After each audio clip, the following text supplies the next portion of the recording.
Hi, this is a Minute of Overpass. My name is Eric and I make apps.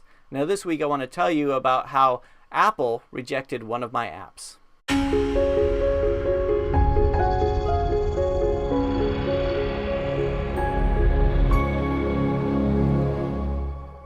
Okay, so yesterday one of my apps got rejected for Apple, right? It's called CanText.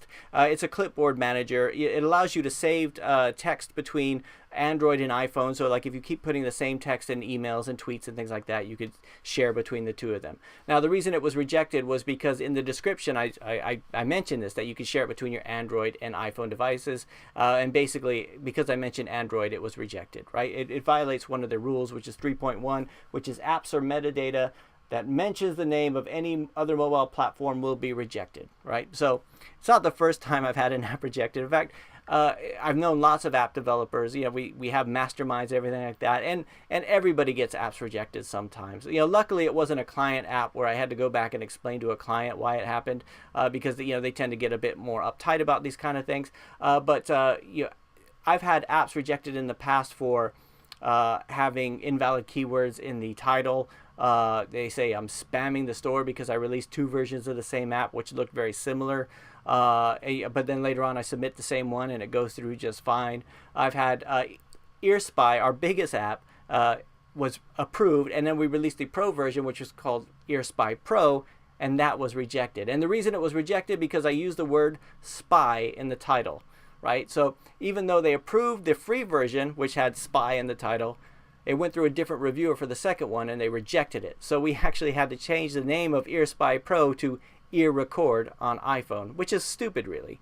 But the problem is, as a developer, you kind of look at things in logical ways. You look at rules and things like that. And when you go through the Apple approval process, you actually have physical reviewers. Now, in the mastermind groups that I was part of, people talk about what you want to do is kind of try to push the rules as much as you can. You want to make sure you get the right keywords in there. You want to make sure you have really good screenshots. You want to just basically get it up in the rankings. However, sometimes they'll come through and reject it. Like a rule like this, like not mentioning Android, I kind of knew that was there, but in the past they kind of let that slide, but I guess they're cracking down on it. My message this week is that if you're an app developer who develops for iPhone, you already know this. You probably already had apps rejected. But if you're just getting started, don't worry if Apple or iTunes Connect rejects your app the first time. They do that to everybody. Sometimes they're very, very nitpicky.